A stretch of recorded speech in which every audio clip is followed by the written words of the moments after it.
11월 6일 토요일 아침입니다. 오늘 본문은 사사기 3장 1절부터 11절입니다. 자, 오늘 본문은 1절부터 6절에 가나안 전쟁을 경험하지 못한 다음 세대를 시험하기 위해서 하나님이 가나안 족속들을 남겨두었다, 이렇게 말씀했어요. 그랬더니 이 시험에 다 넘어가 가지고 이스라엘 백성들이 그 남겨진 가나안 족속들과 통혼을 하고 그들의 문화를 받아들이고 그들의 신들을 숭배하면서 모세의 명령을 순종하지 않았다 하는 것이 1절부터 6절입니다. 그 본문을 한번 제가 같이 읽지요. 한번 보세요. 1절부터 6절입니다. 가나안 전쟁을 전혀 겪어본 일이 없는 모든 이스라엘 백성을 시험하시려고 주님께서 그 땅에 남겨두신 민족들이 있다. 전에 전쟁을 겪어본 일이 없는 이스라엘 자손의 세대들에게 전쟁이 무엇인지 가르쳐 알게 하여 주려고 그들을 남겨두신 것이다.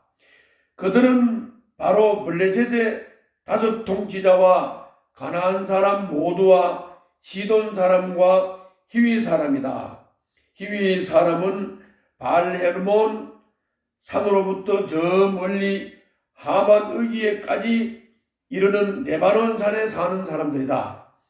주님께서 이스라엘 자손을 시험하셔서 그들이 과연 주님께서 모세를 씻겨 조상들에게 내리신 명령에 순종하는지 순종하지 않는지를 알아보시려고 이런 민족들을 남겨놓으신 것이다.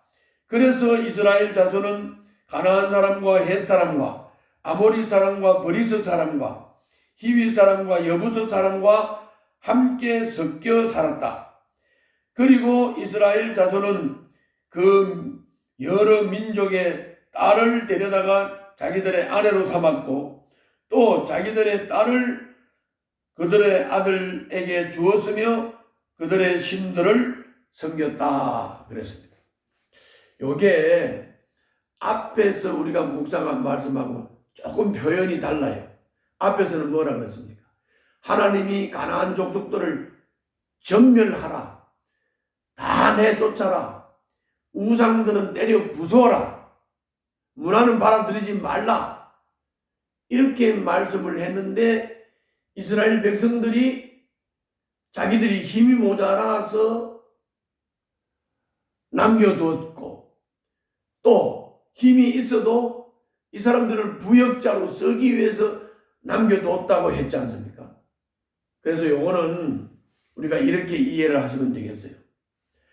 인간 쪽에서는 하나님이 전멸시키고 다 내쫓고 우상을 부수고 우상을 섬기지 말라, 그들의 문화를 받아들이지 말라 했으면 우리 쪽에서는 순종하여 그렇게 했어야 되는 거예요.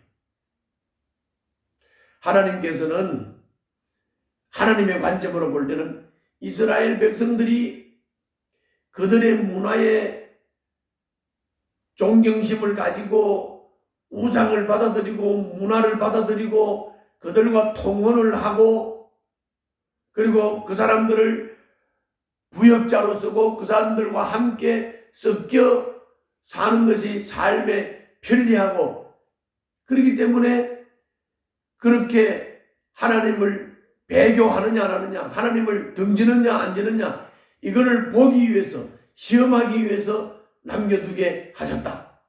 그러니까 하나님이 시험하기 위해서 가나안 족속들을 남겨두었다. 이거는 하나님의 관점.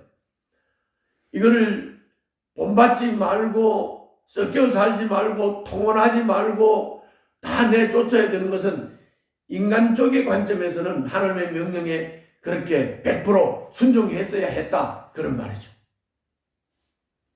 어떻든 이스라엘 백성들은 하나님의 시험에 넘어갔습니다. 그 섞여 사는 우리들의 문화를 받아들였습니다. 그들과 통혼을 했습니다. 그들의 신들을 섬겼습니다. 바알을 섬기고 아세라를 섬기고 아스다롯을 섬겼습니다. 결국은 넘어가고 말았습니다. 인간의 관점에서 볼 때는 이들은 가시에 찔려서 올무에 얽매여서 결국은 우상숭배에 빠지고 말았습니다. 하나님 앞에서 범죄를 행하고 말았다 하는 것입니다. 하나님은 우리들이 순수한 믿음을 가지기를 원합니다. 우리가 시험이 오고 유혹이 올 때 넘어지지 않고 순수한 믿음을 지키시기를 원합니다. 순수한 믿음을 지키기 위해서는 우리들을 넘어지게 할 수 있는 가시, 이거 만들면 안 됩니다. 우리는 주님께 전적으로 순종하는 자세가 필요합니다. 이런 자세로 할 때 우리는 유혹에 넘어가지 않고 우리들의 순수한 믿음을 지킬 수 있다고 하는 사실을 꼭 기억해야 되겠습니다. 자, 그 다음은 7절부터 11절인데요. 여기서는 이제 시험에 넘어가 가지고 우상을 섬기고 통혼을 하고 그들의 문화를 받아들이고 하나님을 등지고 배교를 했습니다. 그러니까 하나님께서는 진노하셨어요. 그래서 메소포타미아 왕 구산 리사다임에게 이스라엘 백성들을 붙였어요. 그래서 8년 동안을 구산 리사다임을 섬기면서 지배를 받게 돼요. 한번 본문을 잠깐 보겠습니다. 7절부터 8절입니다. 이스라엘 자손이 주 하나님을 저버리고 바알과 아세라를 섬겨 주님께서 보시기에 악한 일을 저질렀다. 주님께서 이스라엘 백성에게 크게 분노하시고 그들을 메소포타미아 왕 구산 리사다임의 손에 넘겨주셨다. 이스라엘 자손이 구산 리사다임을 8배 동안 섬겼다. 이렇게 8년 동안 구산 리사다임에게 지배를 당하면서 고통을 당해. 고통을 당하니까 이스라엘 백성들이 그제야 정신을 차리고 하나님께 부르짖었어요.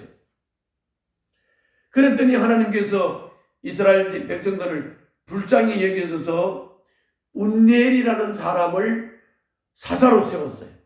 그리고 운니엘에게 하나님의 영이 임했어요.